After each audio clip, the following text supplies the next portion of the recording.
Elevate is a social networking platform to connect, grow, and give with world-class experts and influencers to dig deeper into an area of life, which is an element to uplift our perspectives and humanity. Welcome to our spring season. Welcome 2022. It's been a challenging 2 years, but we're finding our way by adjusting and learning a new way to navigate. Perhaps it's been so confusing because the new way forward is radically different than what we can imagine. So now what? In today's episode, we focus on one of the hottest topics impacting everyone around the world this year, climate change. Our guest is Nancy Michael, Chief Product Officer and founding partner at the Climate Board, which is a globally recognized company providing insights into best practices coupled with data and technology to collaboratively tackle the immense challenges of climate change. Welcome, Nancy. Nancy, welcome. We are so glad to have you on board. Pleasure to be here. We would love to understand your story from youth to the professional career now, how you navigated some of the hurdles and where you are today, if you don't mind taking us through that. Sure. It's kind of been fun. It's been an interesting career. I grew up as first generation here in this country. My parents immigrated in the 70s and were, doing the American dream, pursuing the American dream and sort of building from nothing. So I was able to get a great education and, public schools and go to a great university. And then when I started my career, I started as an analyst at a consulting firm. So that was kind of what I think of as the first phase of my career. And I did in that role, I did all of this research and analysis legwork, as a new entrant into the workforce. And I can't overstate how valuable that was. And sometimes people think of that as grunt work or being at the bottom of the ladder. But that type of work is the foundation for everything, because it's the next part of your education where you learn how to research and analyze things, how to break things down into questions and answer them with the available information. And you always need those skills no matter what you're doing. So that was a terrific early experience in my career. Then I moved, and that was at a small company. Then I moved to a larger company because I wanted to have that experience. And there I did probably half a dozen different types of roles. I became known as sort of the person that they came to and they said, hey, we need to figure out this new thing and we don't really know what to do or how to tackle it. Do you want to give it a try? And I'd go, yeah, sure. It was really exciting and interesting. And I think the lesson there that I took from that is you really have to pay attention and learn who you are and how you operate best. And so you can make sure you're in a place that feeds that. So are you a person who's a deep, focused expert that wants to be the best in the world at one particular thing? Or are you someone who likes jumping into something new all the time, learning a lot about it, getting something done, and then moving on to the next thing? Mm-hmm. Are you, do you thrive on, are you a great starter of projects and getting momentum and inspiring people? Or are you a great closer, pushing toward the goal line? And we need all of these things. So it's okay, whatever you are, but what's really important is to figure that out.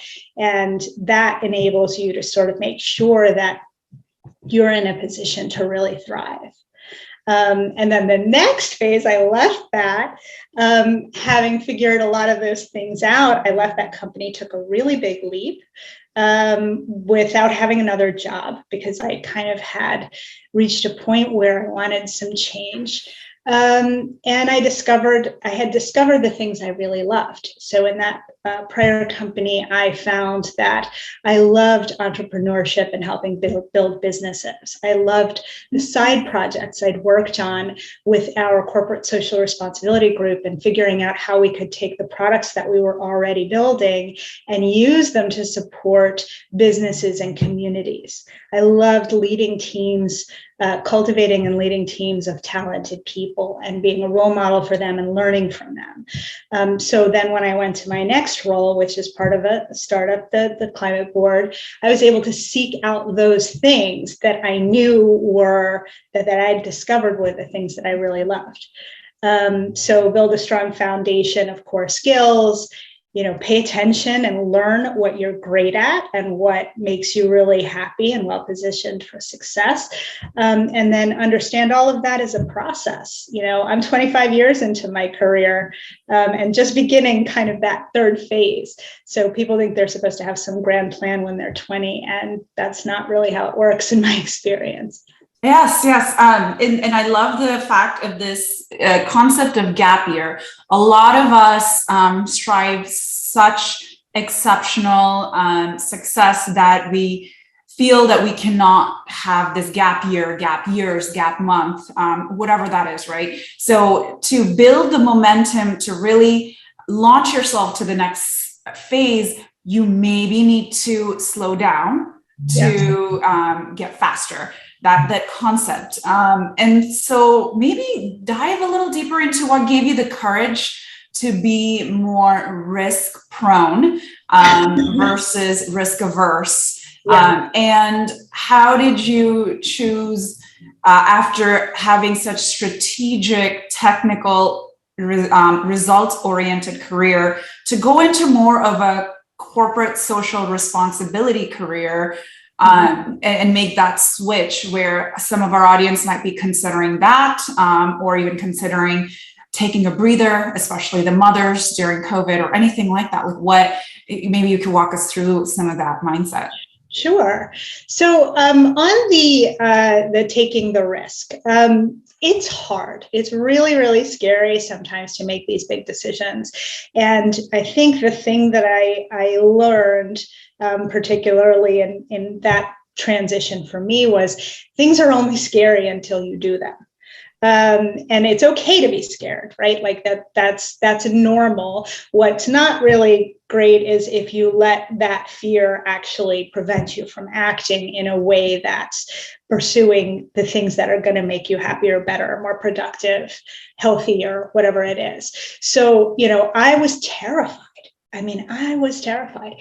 And I just thought, this is crazy. Nobody's ever done this before, And I talked to people. I discovered a lot of people have done it before. That helped lessen the fear. They told me their stories. People come out of the woodwork. Sometimes you're really surprised. So you're doing something, everybody's like, oh my God, I did that. You kind of know they did. And sometimes it's not the people you would expect. And so, talking about it and making sure you're getting other people's experiences helps lessen that. But also, kind of sometimes you have to live with that fear. I remember months after I made the leap, and I was traveling, which is something I had wanted to do in my break. And I was in this spectacular place, and I looked around, and I think I said out loud, this is what I was scared of. This is amazing. I know.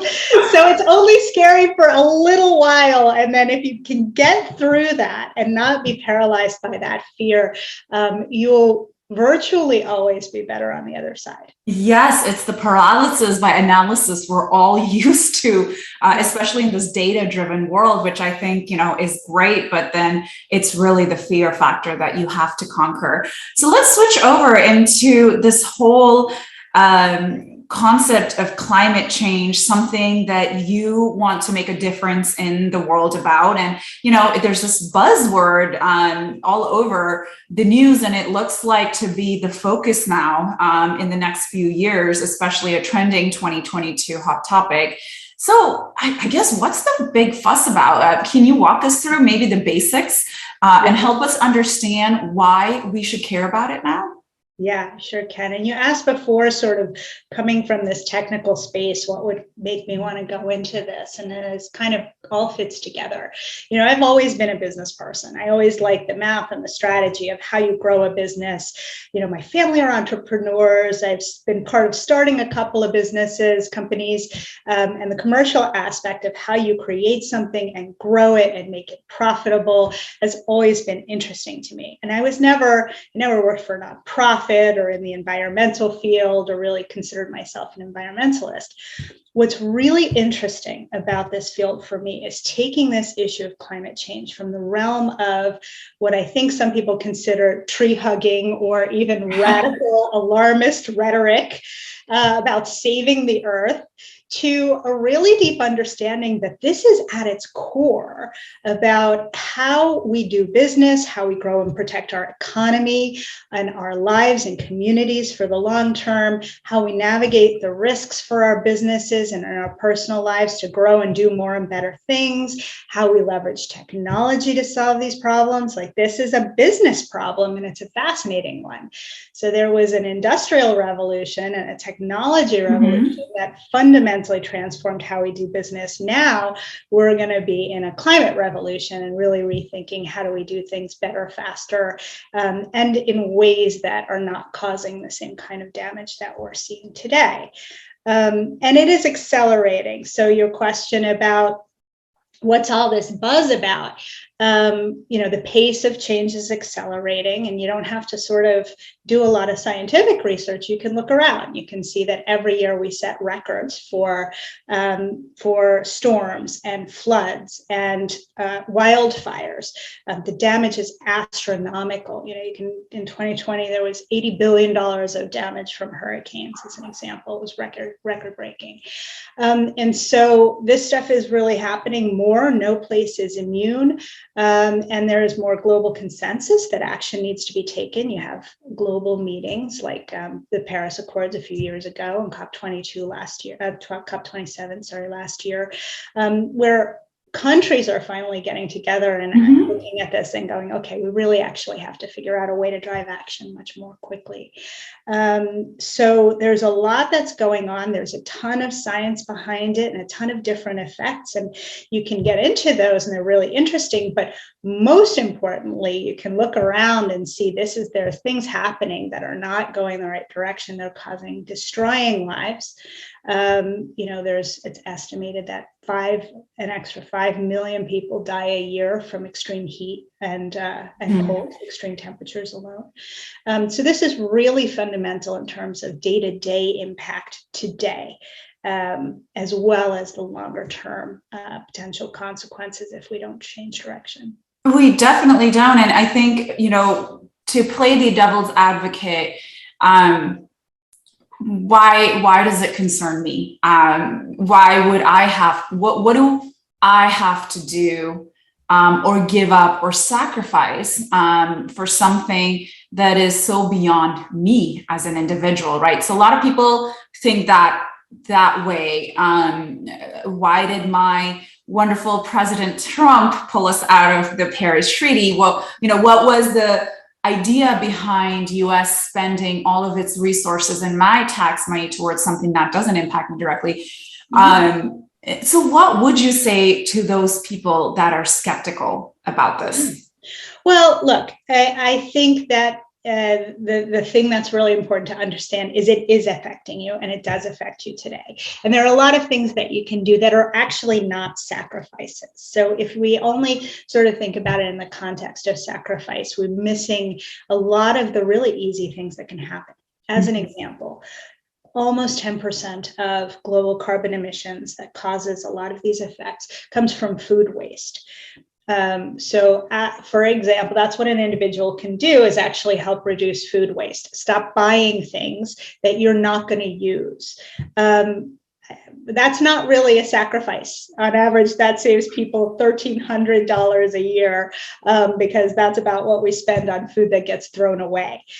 So there are a lot of things you can do. You can start understanding what stands the companies that you do business with take, and you can make more sustainable choices. There's a lot more data and information that's going to be coming at consumers. It's already starting to happen. So if you have a choice and you're indifferent between the products, you can make a more sustainable choice by choosing a product or service from a core company that is behaving more responsibly and sustainably. So it's not really all about sacrifice, and it is very much about things that affect you today. Like I have friends that have had their homes flooded or destroyed, or have their homes set on fire because there's wildfires running rampant.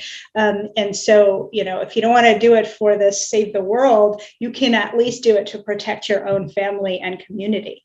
And that's really where it's at right now. We're seeing all of these catastrophic events constantly, and there is a reason. reason that those are accelerating. It doesn't just look like and feel like they're happening more often. They are, in fact, happening more often. Yes, and change begins from within, and it is a slow process. And the concept of atomic habits, doing something small, making a big difference eventually. So it might be just something as small as recycling or preventing food waste, or things that actually do impact you. And like you said, financially, cost savings for you too personally will help Mother Earth eventually. Knowledge is power, and at some point, being aware of what's happening outside of us that's not under our control.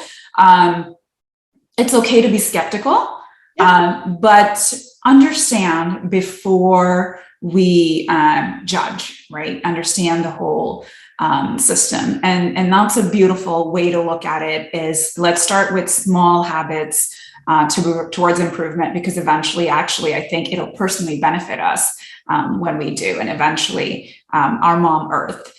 So on a larger scale, what are companies doing, and where do you see some big trends in 2022 that we should be aware of within our own country as well as globally? Yeah, the companies are in all stages of thinking about this and understanding it and acting on it. And that's okay. I mean, some are really advanced and sort of have always operated this way and have it in their DNA, where they think about this and they've been acting on it for a long time. And others are really even just beginning to think about this and understand it as an issue and how it impacts their business, their customers, all of their stakeholders. So it's, people are all along the journey, and that's fine. Most are trying to figure out how to continue to grow and continue providing great products and services to their customers, which is what they do best, while doing their business, changing the way they do business to reduce the damage that their practices might be creating. So they have to first figure out how to measure it, what impact are we having, and then what are all the things that we need to do to reduce that impact, and then how are we going to pay for all of that, and then how are we going to actually grow our business and thrive as a commercial enterprise while doing all of that. And it's not an easy thing to do, but that's what we work with them on. At the Climate Board, we sort of help figure out what are the things that you can do to move the needle, while respecting that you are a business and you have to serve your stakeholders, you have to serve your customers, you have to serve your investors. So how do we figure out how to do that without creating devastating impacts in the long term? Yes, the concept of going green, the concept of sustainability, and my favorite, really thinking about fast fashion, the impact it's created, the meat industry, how that's revolutionizing. I think we're in for a change, and at the end of the day, change is good. The way we look at it, that's all that matters. I have been so grateful learning from you about this big trend we are to be facing in 2022, and also understanding your own personal journey. So as our last question for our audience, what have been the key learnings in your life that you want to leave us with? And maybe even for some that are considering switching over to CSR or more the nonprofit route, or maybe personally, figuring out how to move away from a certain career to another one. What would you like to leave with our audience? And you can obviously sprinkle in a little bit more about the climate change part that you think would benefit us. Yeah.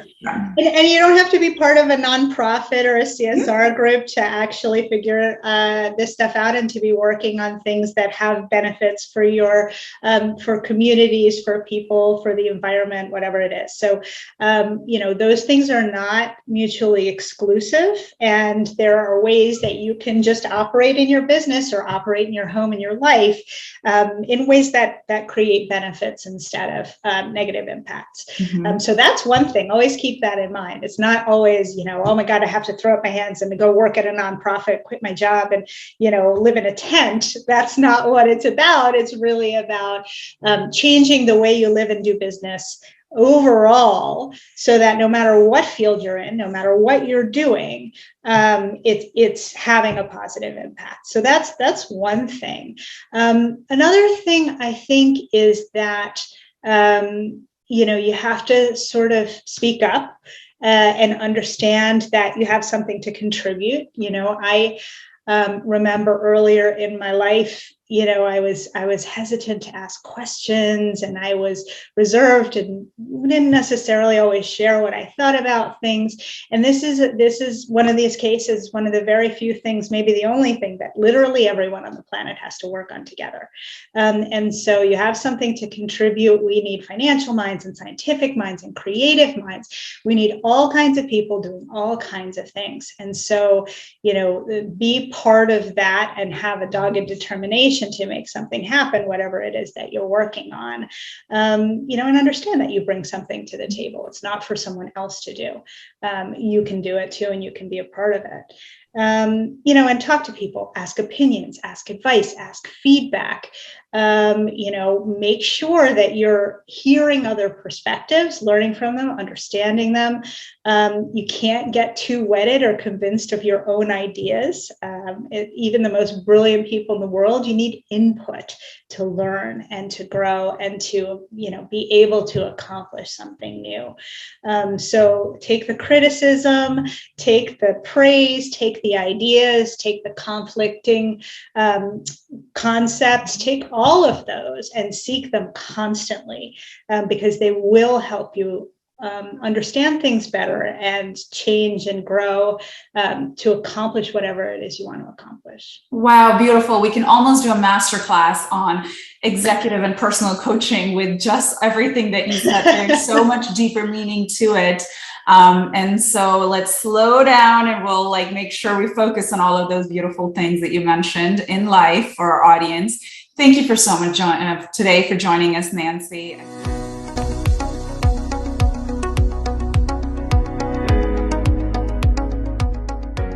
My name is Nancy Michael, and I'm from an organization called the Climate Board. We work with businesses around the world to help them take action on climate change. This is emerging as one of the biggest challenges of the century, and individuals and businesses are being called upon to address it.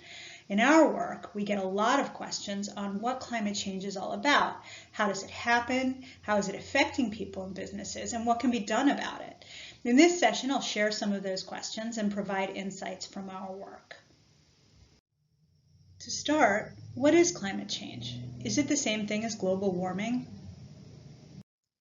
The answer is sort of. Global warming is one of several elements of climate change, but it's not the only one. Climate change begins when greenhouse gases like carbon dioxide, methane, and hydrocarbons are released into the environment. These gases linger in the atmosphere for hundreds or sometimes even thousands of years and start to create a greenhouse effect that locks warmth near the Earth's surface. Think about it like adding an extra layer of clothing when it's cold out. It seals in the heat. This kicks off a few different ecological changes. One of those is the warming of the Earth's atmosphere. So far, average temperatures have increased 1.2 degrees Celsius since pre-industrial times. There are also changes in the global water cycle, the circulation of water between Earth and the atmosphere. When it's warmer, more water evaporates in the atmosphere, which leads to more intense storms. There are also more droughts because intense heat bakes the soil and makes it impermeable to rain. The warming also causes a decline of glaciers and white snowpack. This causes the Earth to absorb more solar radiation, increasing the average temperature even more. And as glaciers and snowpack melt, sea levels rise and endanger coastlines. Finally, with the greater level of carbon dioxide in the atmosphere, more dissolves into the water and the ocean turns more acidic. This affects marine life and impacts the entire ecosystem. These changes create real-life impacts around the world in the form of increased incidence of floods, fires, extreme temperatures, water stress, storms, and sea level rise. No inhabited place on Earth is immune to these changes. Based on a recent study, people born today will face up to 7 times as many heat waves and 2 to 3 times as many crop failures, floods, droughts, and wildfires as their grandparents. But the Earth absorbs carbon dioxide. Isn't this just a normal cycle? Yes, there are natural effects that reabsorb carbon dioxide from the atmosphere. For example, plants take in carbon dioxide and release oxygen through photosynthesis. The problem is that we're releasing greenhouse gases way faster than the Earth can absorb them. For thousands of years, the increase in greenhouse gases was pretty modest, but it started to increase dramatically following the Industrial Revolution. And as carbon dioxide increases in the air, the average temperature increases, and we see those other climate change effects. You can think of it like a bathtub with an open drain that's filling with water. If we fill the tub faster than it drains, the water level will rise, and if we slow the faucet to less than the drain capacity, the water level will fall. The more we turn down the faucet, the quicker the level drops. The same is true with the accumulation of carbon in the atmosphere.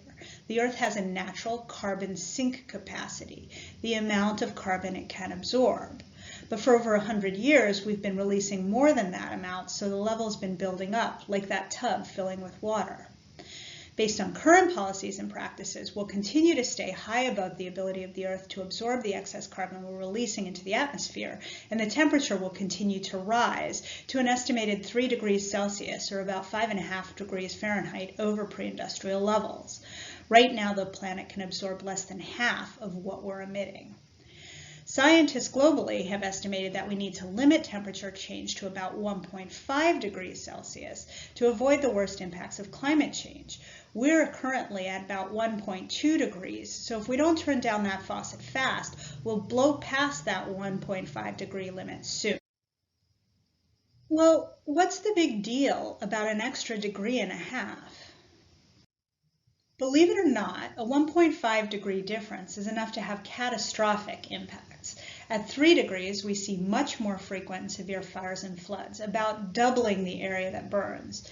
Droughts average 5 times as long, and sea levels rise about 2 feet, putting entire nations underwater and threatening 810 million people in coastal areas. More deadly heat waves, massive wildfires, and damaging downpours and floods will come far more often and hit much harder than they do today. A quarter or so of the Earth species could go extinct. It's kind of like a fever. If it's mild, we can cope with it, we can adapt and recover. But once we breach a certain temperature, it becomes a matter of life and death, even with small temperature changes incrementally. So what can I do about it? There are several things you can do that will help starting today. The first is simply to generate less waste, particularly of food. Food waste constitutes almost 10% of global carbon emissions. Food is grown or manufactured, processed, packaged, transported, stored, and disposed of, and each step along the way releases carbon. So by simply reducing waste, you can make an impact, and it costs you less when you avoid buying food that you'll end up throwing away. Another thing you can do is educate yourself. Companies, governments, and media are already starting to deliver more information about the carbon impact of the things you buy and use. Start paying attention to the increased information coming your way and learn about what it means. Next, choose better. When presented with multiple options that all fit your needs, choose the more sustainable one. In some cases, there may be not enough information, or the more sustainable choice costs more and isn't practical for you. But there's a lot of innovation going on, and over time, those things will change. Get in the habit of including sustainability in your purchasing decisions, and over time, you'll find more and better options.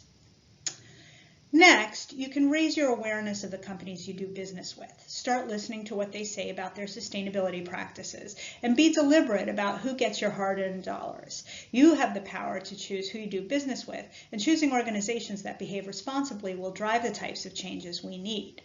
There are many other types of things that you can do, but these small things cost nothing, and you can start today by becoming part of the solution. To learn more, or if you're a business ready to accelerate your climate action, contact us at info@theclimateboard or through our social media.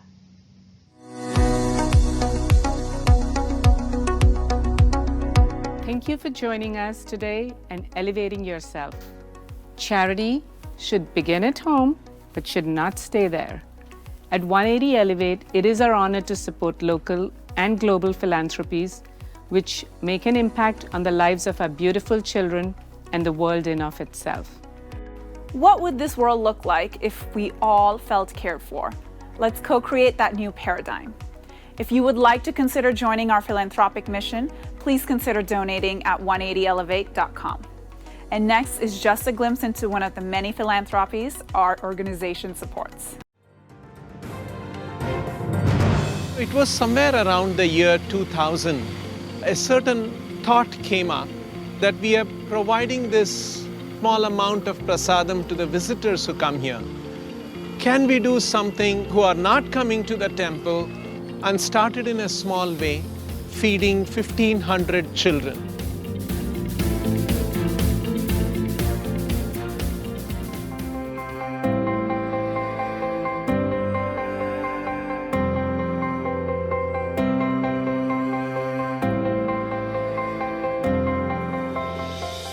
ನಾವು ಪ್ರತಿಯೊಂದು ಮಕ್ಕಳಿಗೂ ಸರಿಯಾದ ಸಮಯಕ್ಕೆ ಊಟ ತಲುಪಿಸಿದರೆ ಮಕ್ಕಳು ಮನೆಗೆ ಹೋಗದಂತೆ ನಮ್ಮ ಬಿಸಿ ಊಟನೇ ಊಟ ಮಾಡಿ ವಿದ್ಯಾಭ್ಯಾಸ ಇಲ್ಲೇ ಮಾಡಲಿಕ್ಕೆ ಅನುಕೂಲ ಆಗ್ತೈತೆ, ಊಟ ಮಾಡಿ ಅವ್ರ ಶಿಕ್ಷಣವನ್ನು ಪಡಲಿಕ್ಕೆ ಅನುಕೂಲ ಆಗ್ತೈತೆ. ಅದೊಂದು ಗುರಿ ನಮಗಿದೆ. कुछ ना कुछ आता रहता है, जैसे सोमवार को यानी मंडे को कुछ ना अलग, जैसे दाल सब्जी रोटी, कोई बार वो येलो कलर की रोटी वो बहुत अच्छी लगती है, उसमें अजवाइन. Education is a real asset and can change the entire family's economic and social situation. This is our confidence. Public, private, NGOs, all of us work together and feed our children, see that children are educated, their skills are built up, they are employable. So your support is keeping them in school, feeding them and changing the cycle of poverty for the entire family. So for all of those who are watching this, I suggest that you find some fulfillment and joy, love and equanimity by getting involved in any way that you can with Akshaya Patra.